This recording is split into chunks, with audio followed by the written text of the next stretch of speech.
Hello friends, আমি Rina. Welcome back to my channel. আপনারা সবাই কেমন আছেন? আশা করি সকলে ভালো আছেন, আমিও ভালো আছি। তো বন্ধুরা, আজকের ভিডিওটা কোনো ব্লগ নয়, তো একটা রান্নার রেসিপি আপনাদের সাথে শেয়ার করব, যেটা খুবই চটজলদি, যেটা 5 থেকে 10 মিনিটের মধ্যে একদম ফটাফট একটা হেলদি রেসিপি বানানো যায় সেরকম। তো এখানে আমি ঘি দিয়ে দিয়েছি 2 চামচ মতো, তাতে এখানে আমি গাজর আর আলু কেটে দিয়ে দিয়েছি। তো আরিস হচ্ছে কি, মানে আমার ছেলে, ও কিন্তু একই রকম খাবার প্রতিদিন খেতে পছন্দ করে না। তো আজকে বলছিল, মা আমি ভাত খাবো না, আমাকে অন্যরকম একটু খাবার করে দাও। তো আমি তখন ভাবলাম ওকে আমি কী করে দিই। তো দেখলাম বাড়িতে সেরকম বিশাল যে কিছু সবজি রয়েছে তা নেই, মোটামুটি যেগুলো ছিল আর কি, যেগুলো এটাতে দেওয়া যাবে, তো একটুখানি হেলদি যাতে হয় সেরকমভাবে আমি এটা বানিয়ে দিচ্ছি। তো আপনাদের বাড়িতেও বাচ্চা থাকলে কিন্তু এরকমভাবে বাচ্চাদেরকে খাবার বানিয়ে দিতে পারেন। তো স্পেশালি আরিসের জন্যই খাবারটা বানাচ্ছি।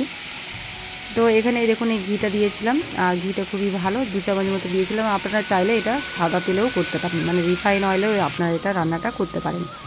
তো এখানে আমি অল্পখানি কাঁচা লঙ্কা কুচিয়ে দিয়েছি, আর যেহেতু বাচ্চা ছেলে খাবে সেই জন্য। তো এই রেসিপিটা কিন্তু আমি আগেও অনেকবার বানিয়েছি, আজকে ভাবলাম একটু আপনাদের সাথে শেয়ার করি। এটা খুবই তাড়াতাড়ি আর কি চটজলদি বানানো যায়।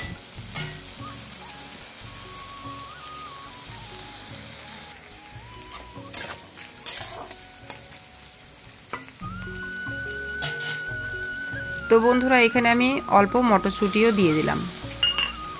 তো মটরশুঁটিটা ছাড়ানো ছিল, এগুলো দিয়ে দিলাম, আর কালারফুল হবে তাহলে দেখতে।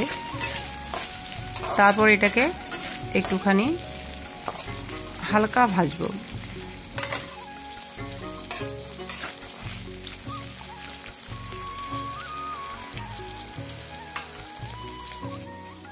আর এদিকে আমি গোবিন্দভোগ চালটা ভিজিয়ে রেখেছি, 10 মিনিট মতো ভিজিয়ে রেখেছিলাম। তো আর গোবিন্দভোগ চালের কিন্তু যে একটা সুন্দর যে গন্ধ আছে, সেটাতেই কিন্তু পেট ভরে যায়। আর এটা দিয়েই বানাবো আজকে। এটা বাড়ির থেকে যে চালটা নিয়ে এসেছিলাম, সেটা প্রায় চালটা শেষের দিকেই আর কি, অনেকবারই খাওয়া হলো, পায়েস বানিয়ে খেলাম। আজকে আবার আরিসের জন্য এটা একটু পোলাও বানাচ্ছি।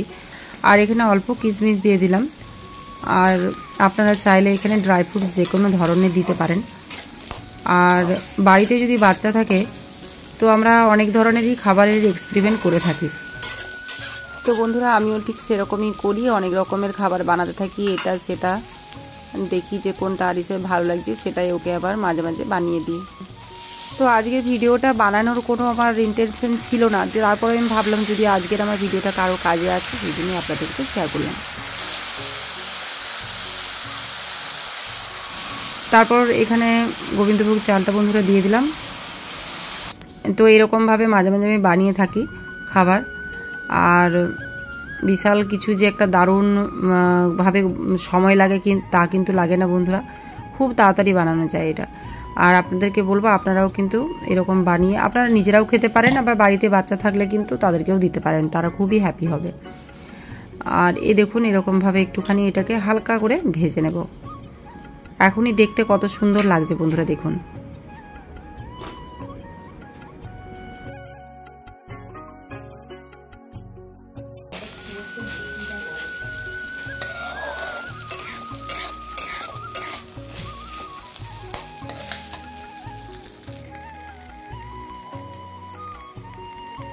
তো এখন বন্ধুরা অল্প আমি এখানে চিনি দিয়ে দিলাম, আর অল্পখানি এদিকে হলুদ, তারপর লবণ, এগুলো সবই দিয়ে দেব।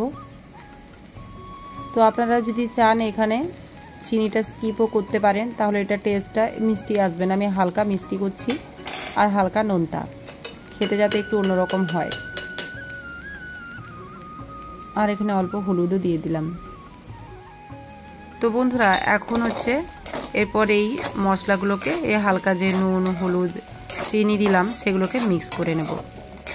আর যে সমস্ত বন্ধুরা আমার ভিডিওটি দেখছেন, সো প্লিজ একটা লাইক করে দেবেন, কারণ আপনাদের একটা লাইক আর কমেন্ট আমাকে অনেকটা এগিয়ে যেতে সাহায্য করবে। আর যে সমস্ত নতুন বন্ধুরা আমার চ্যানেলটিকে এখনও সাবস্ক্রাইব করেনি, তো আপনাদের কাছে অনুরোধ রইল আমাকে সাবস্ক্রাইব করে সাপোর্ট করার। তো এইদিকে হচ্ছে এই দেখুন এরকমভাবে ভাজা ভাজা হালকা করে ভেজে নিলাম আর কি, অল্প আঁচে। আর এখানে গাজর, আলু আর মটরটাকে কিন্তু বেশি ভাজা চলবে না, তাহলে এর যে মানে সবজিটার যে কালার সেটাকে থাকতে হবে, সবজিটার কালারটাই কিন্তু এটাকে আরও দেখতে বেশি ভালো লাগবে। তো দেখুন এরকম করে অল্প আঁচে হালকা করে ভেজে নিলাম।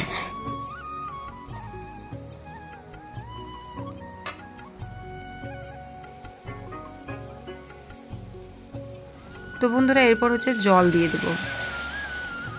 তো এখানে হচ্ছে আপনারা জলটা আপনারা যেমন বানাবেন সেরকম মতো দেবেন।